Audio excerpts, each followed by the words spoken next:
So we've obviously had a huge announcement from government demonstrating their commitment to improving the home buying and selling process, their commitment to digitisation within the process.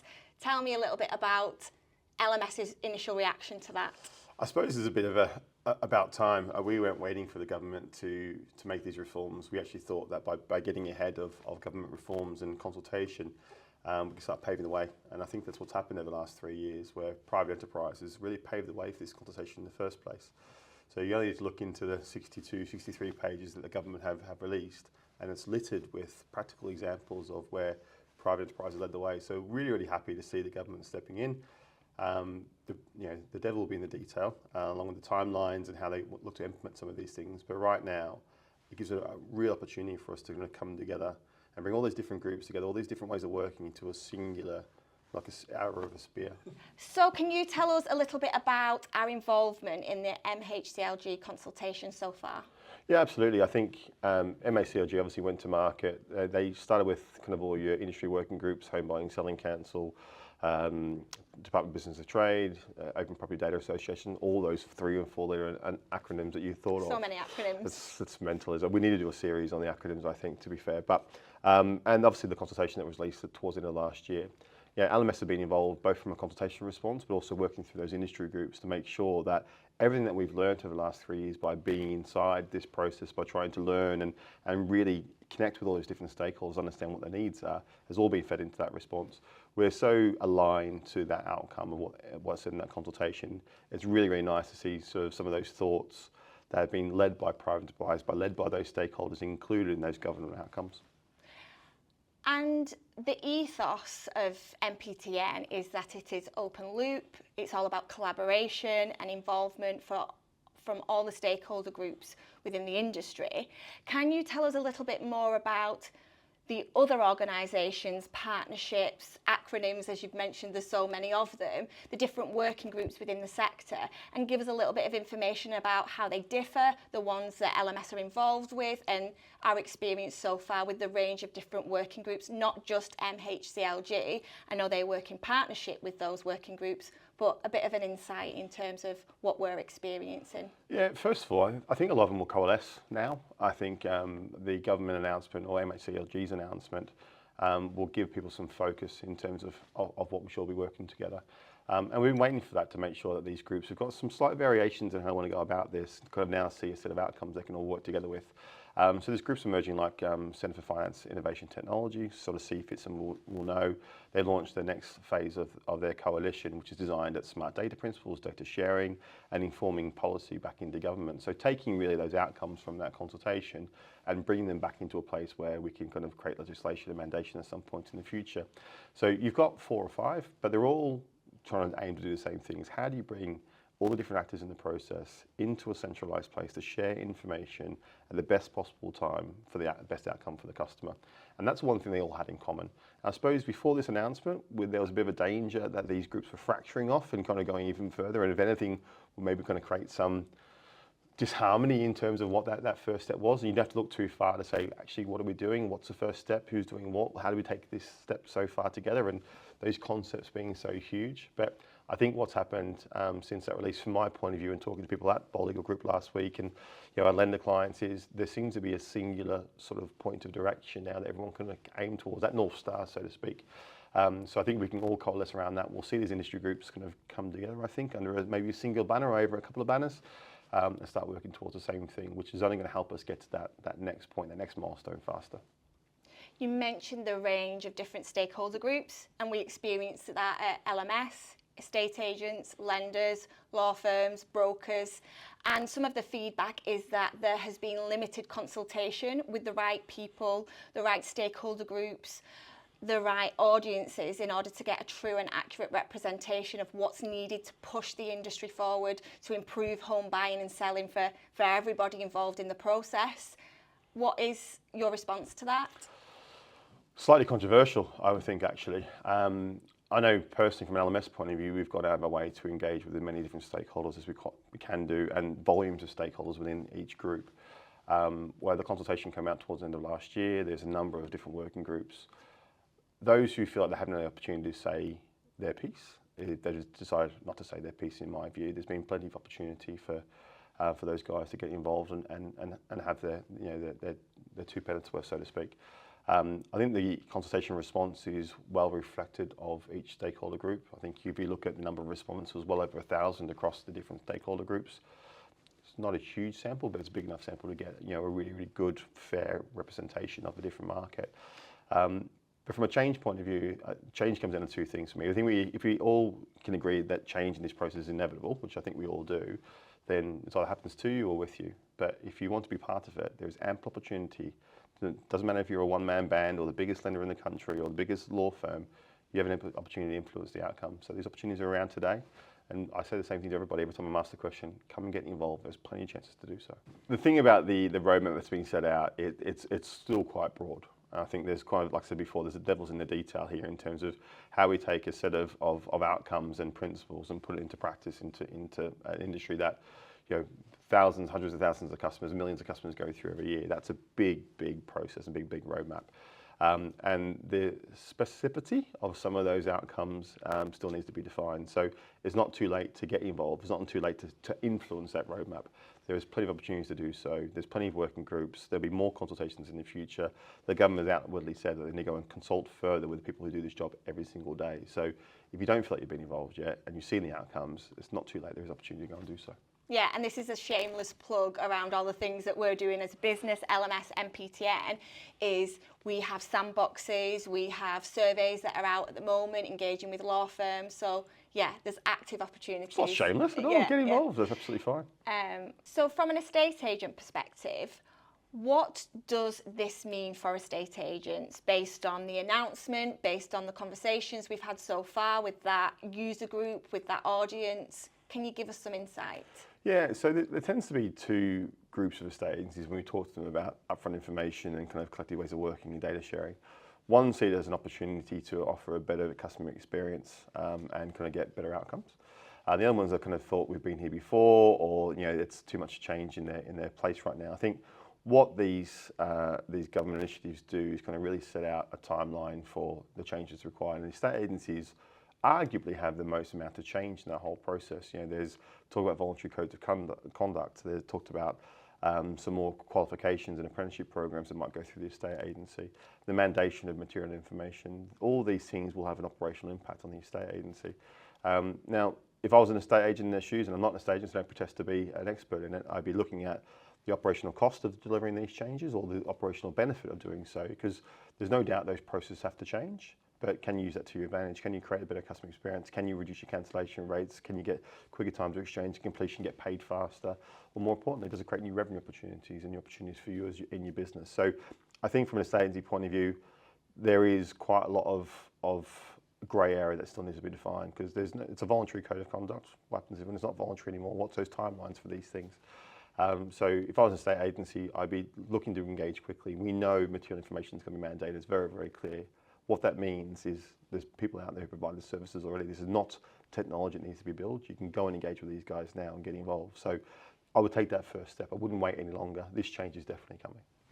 So we see the direction being laid out by government, and we've got a whole team dedicated towards going out there and speaking, engaging with estate agents and onboarding them onto the network, MPTN. What would you say, from your experience, is the biggest blocker to adoption? What are we hearing from estate agents when we're talking to them about MPTN and getting involved in upfront information, shared data through one infrastructure layer? I suppose it's two things, and talking quite candidly, I think one is they've been promised this before and it's not really worked for them. So it's the technology has advanced to a point now where it's productionized, it's working in volume. But there's been lack of case studies and evidence up until a certain point, say 6 months ago, 12 months ago, where this actually can see the operational impact it's going to have, an impact on customer experience. So there is still hesitation because if estate agencies, not dissimilar to law firms, get sold at every single day. There's always somebody in trying to offer new technologies and offering this as the source of and of all the solution of all their problems. Whereas kind of this sits in front of you now is going, this is going to happen, this is going to be mandated, you have to change your process at some point in the future. The ones who move early will have enough time to adjust, have enough time to retrain their staff, have enough time to figure out how to sell it properly in the front room. and get the most benefit from it and have a competitive advantage over their peers. So what would you say are the key takeaways from the government announcement specifically for estate agents? Well, first and foremost, material information is going to be mandated at some point in the future. It's absolutely clear. The voluntary codes of conduct, I think that needs quite a lot of detail behind it before you can take action. But the one thing you can do now is look at how material information is going to impact your estate agency, knowing it's going to happen. They've been very, very clear about what information needs to be gathered and how you need to gather it. There is people in the industry that do this right now. You can go and engage with them straight away.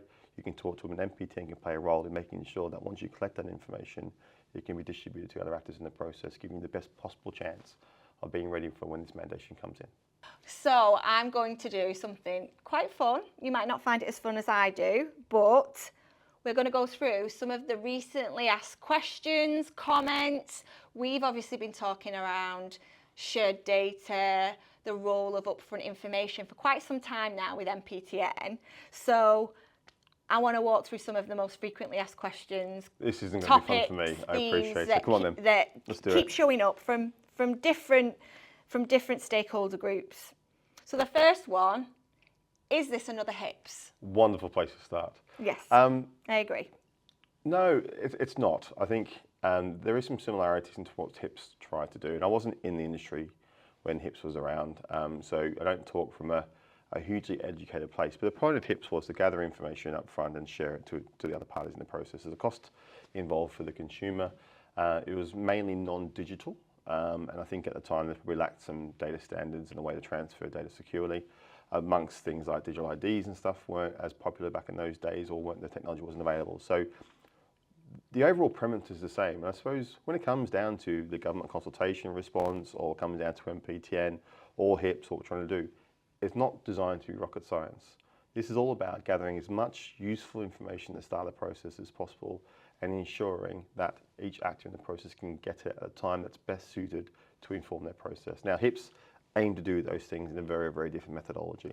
What we're trying to do here is using digital technologies, smart data, trust frameworks to share information in a digital way where it can be trusted. And that's the thing that's most important here.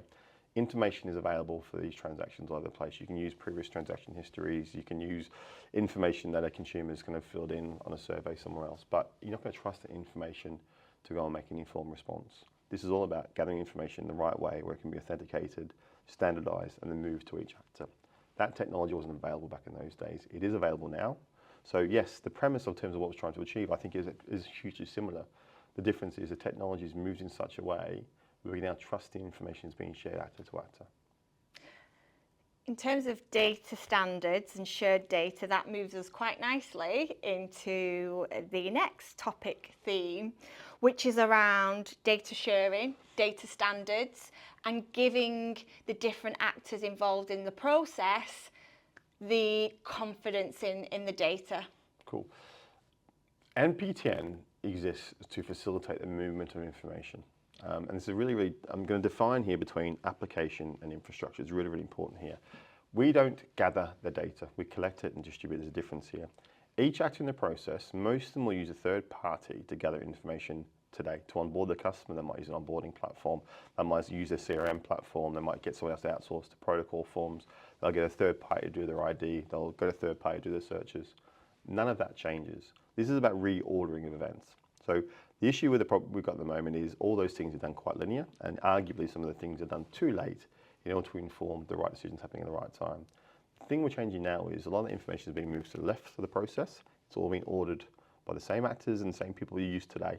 It's just been done earlier in the process. The information is being shared more widely for a different actor set to ensure that they can make decisions on the same information you are. Taking a conveyancer, take a local authority search as being a really good example.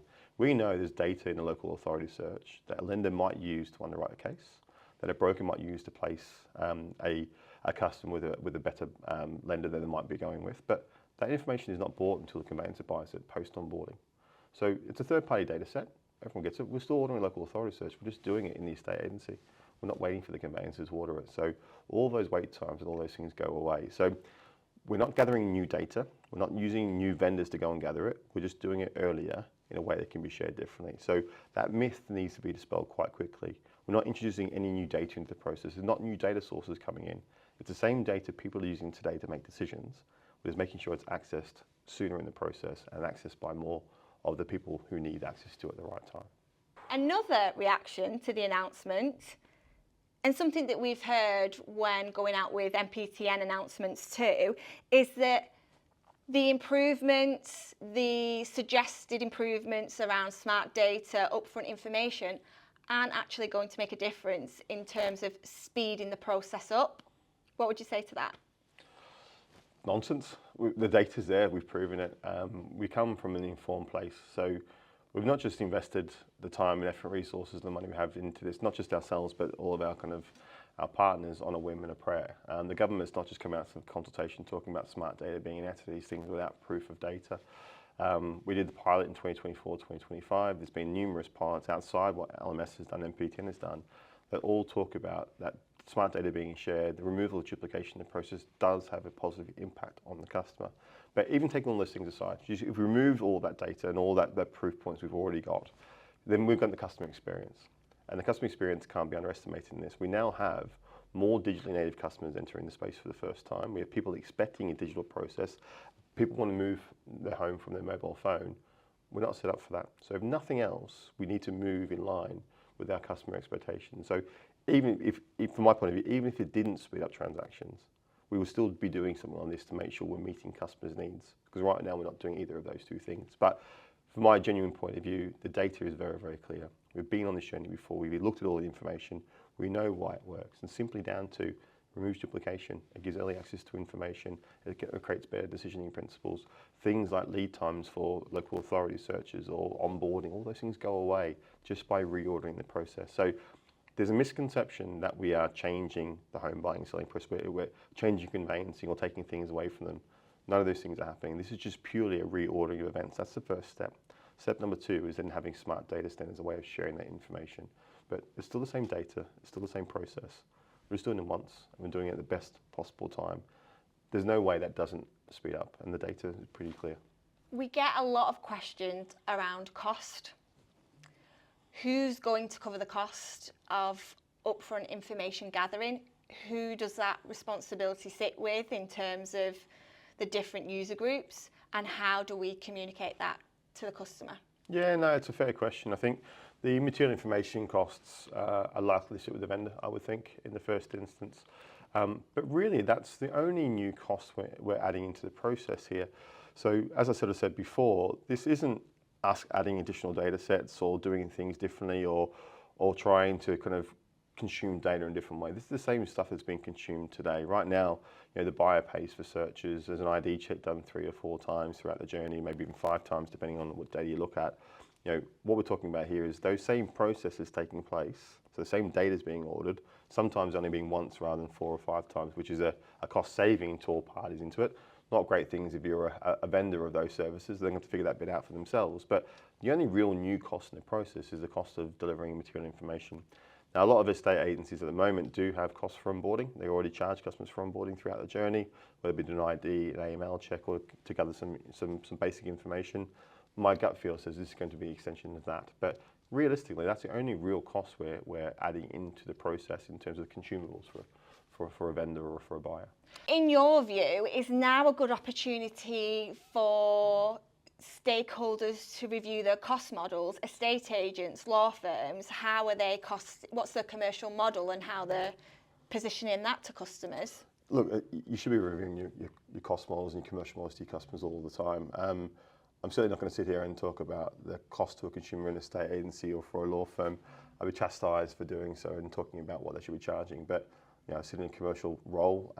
I've always believed that you should be paid for the job that you do. And there's value in what you do. You shouldn't be giving away your skill set for free. So how you want to review that and how that's best suited for your customer, you've got to find a balance between winning new business and making sure that you're paid fairly for the job that you do. So I do hope people continue to review their cost models and make sure it's fit for purpose for their business. But from our point of view, NPTN as an orchestration layer, as an infrastructure, is there to move the data around and hopefully create some efficiency in the process. And our job is to support here as best we possibly can do. But I'll be always looking to make sure that our customers get the best value for money, what they possibly can do. As a business, you work hard, you should be paid accordingly. So the beauty of LMS and what we have been doing for so long is that we've got 30 years of experience working with over 50 lenders, I think now. What would you say is the view of the announcement? How have they been reacting to NPTN over the last couple of years? Yeah, it's an interesting one. We're in a very fortunate position to get quite a lot of feedback from all of the stakeholder groups, lenders being a big part of that. I think lenders are ready for change and to support the industry as well. I think for the first time in my time at LMS, they all seem to be quite coalescing around the need for smart data and how smart data can be used to help them create efficiency in their underwriting process and how it can be used to improve the customer journey. They're all very, very focused on improving the customer journey, which for me is great news to hear, because the driver's not commerciality here. It doesn't feel like that anyway. The driver is a better customer experience. And I think if we start any process improvements, any innovation from the customer in the centre of it, we're probably going to get to a good outcome. So all the conversations I've been lucky to have with lenders over the last sort of year or so is very much about how do we make a better customer experience, how do we make it more efficient, more fluent, more digitally enabled, or more in line with what they need. So it's a really interesting time. They are very, very engaged at the moment, and no more so than obviously the recent proof of concept we've announced with Lloyds. And other lenders are joining that proof of concept as well over the next coming weeks and months as well. So what would you say are the core benefits for lenders who adopt smart data standards and upfront information?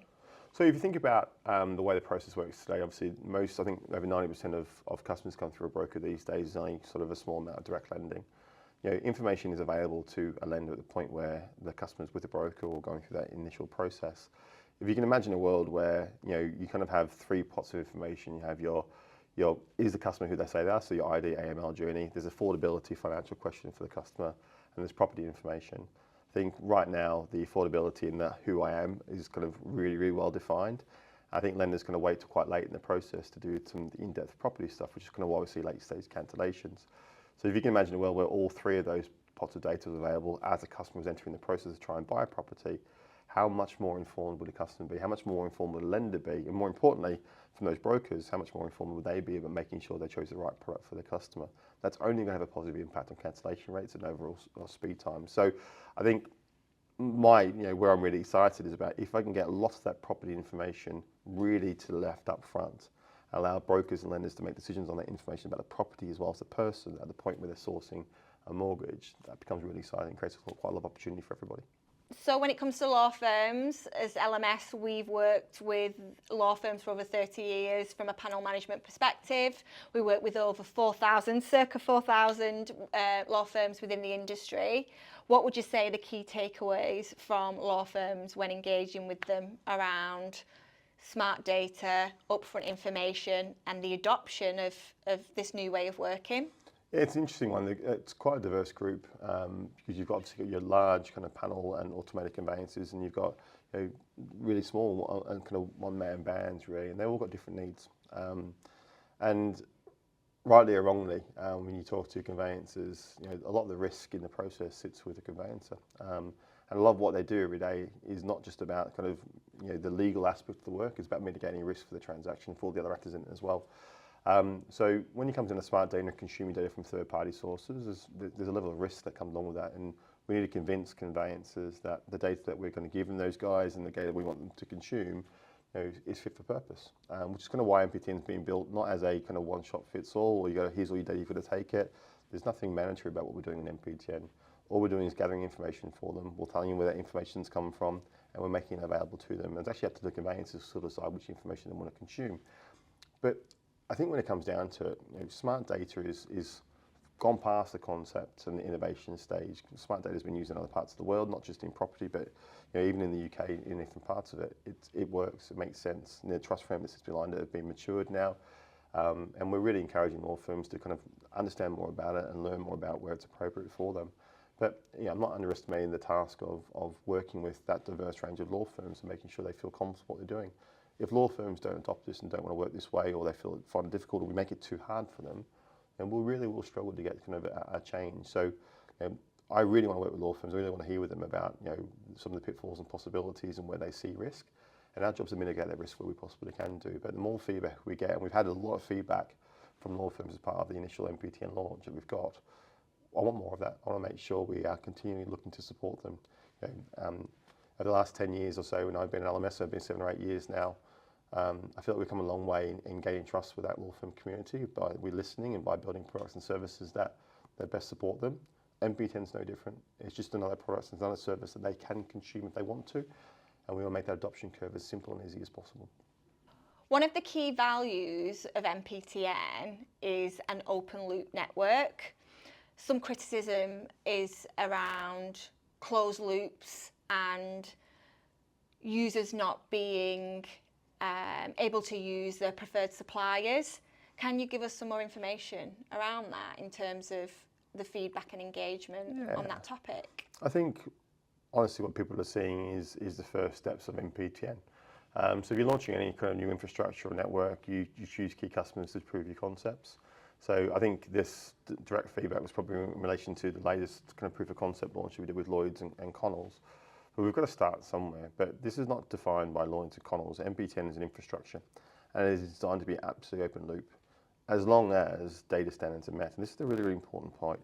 We can't just share any kind of information, that's been gathered somewhere. We have to make sure we understand the provenance of it, and it's come from an authenticated user. So I personally don't care which supplier that is or where that information has come from, as long as we can prove the provenance of the information is shareable and it meets all these smart data standards. So it is, for all intents and purposes, an open loop. It is an infrastructure that connects all those different parties. There is a difference between infrastructure and an application.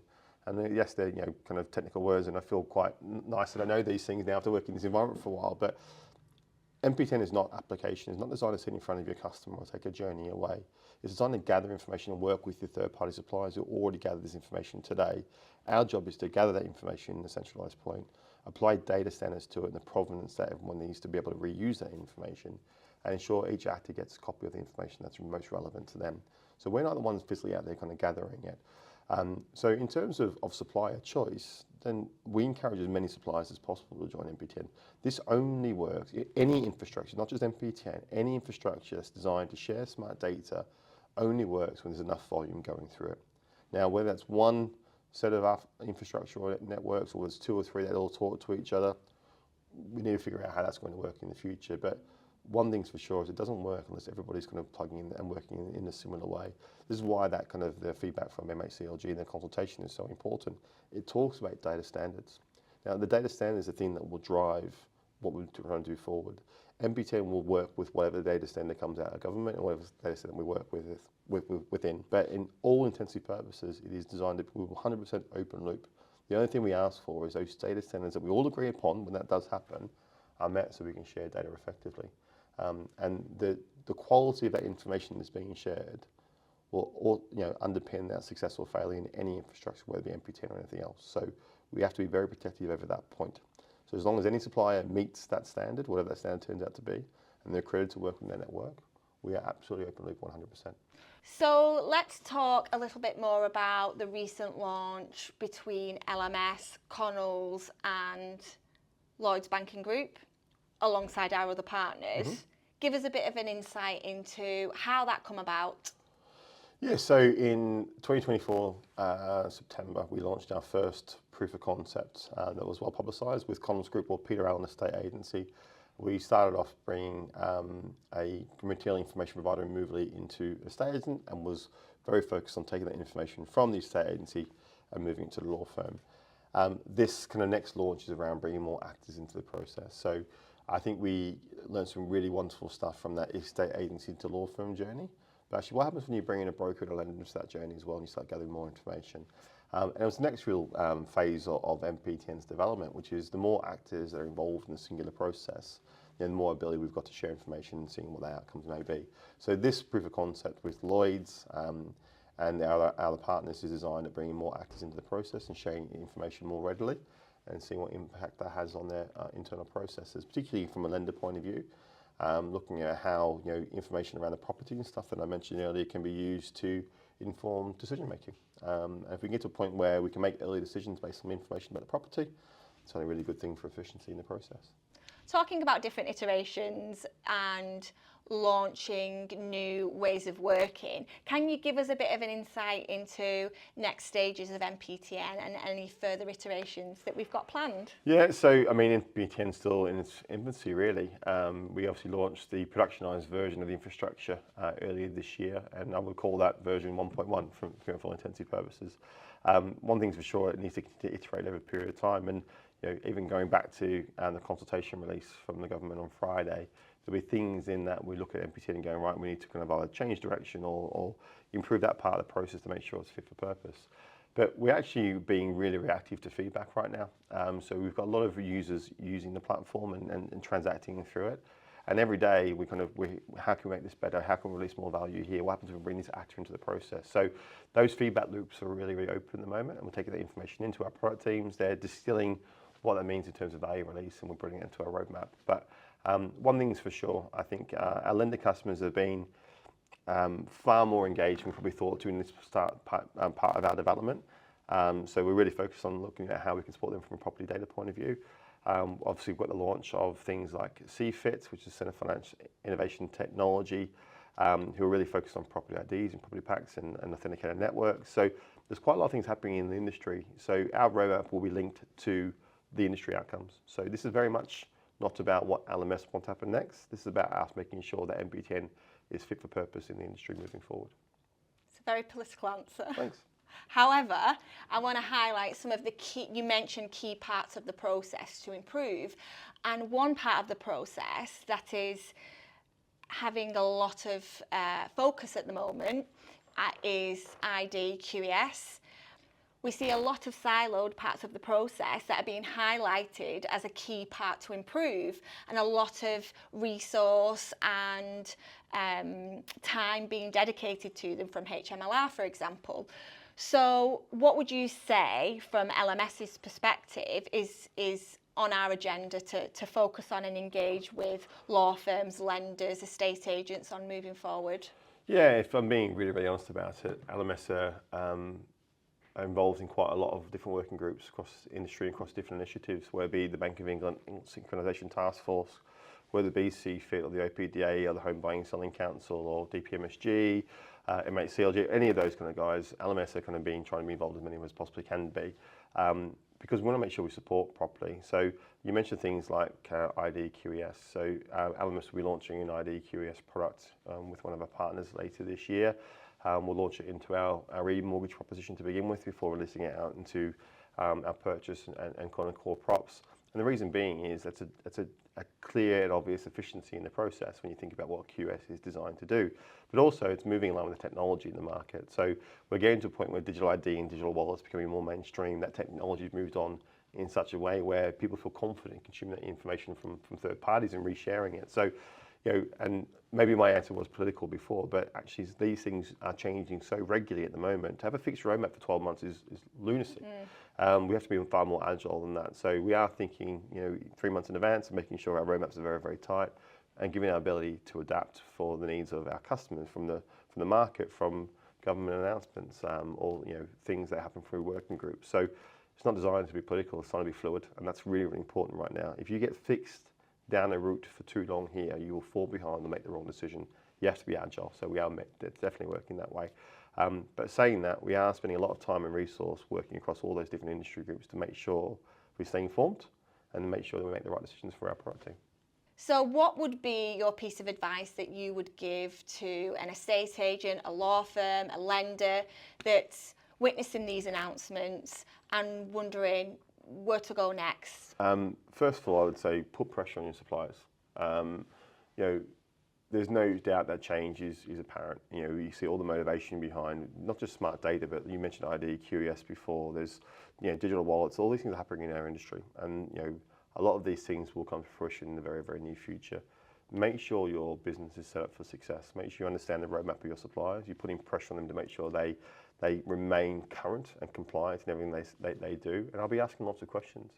I'd be looking to the market to find out what best solutions support me and my business, and making sure that they align with long-term goals of the industry. So we can't, it's really interesting. So 6 months ago, I would say that a lot of the change that people were talking about was quite conceptual. The last 6 months, I think that's changed. People are now building things, releasing them into product, into environments where they can be consumed. It is moving extremely quickly at the moment. And I think some actors might think they're being sold to all the time, but things are moving that quickly. You have to stay informed and you really should go and educate yourself if you're not doing so about what's happening in the market, what's happening with AI, what's happening with ID, QES, what's happening with infrastructures and data sharing, what's happening with all those things. But one thing I will say from sitting in all those industry groups, you don't have to look too far. Your current suppliers are working really, really hard right now, as a collective and individually, to make sure that they are building the best solutions for you as their customers for two reasons. One, their business model, it survives on usage, of course, and people using their products and services. But two, they want to remain current. They want to make sure they're building the right things to future-proof their own business as well. So I know there's a lot of work going in the background. I know the roadmaps are quite strong in what they're trying to deliver. Go and ask. Go and find out what they're up to. Go and find out if that suits the need of your business. And you'd be very, very surprised if it wasn't.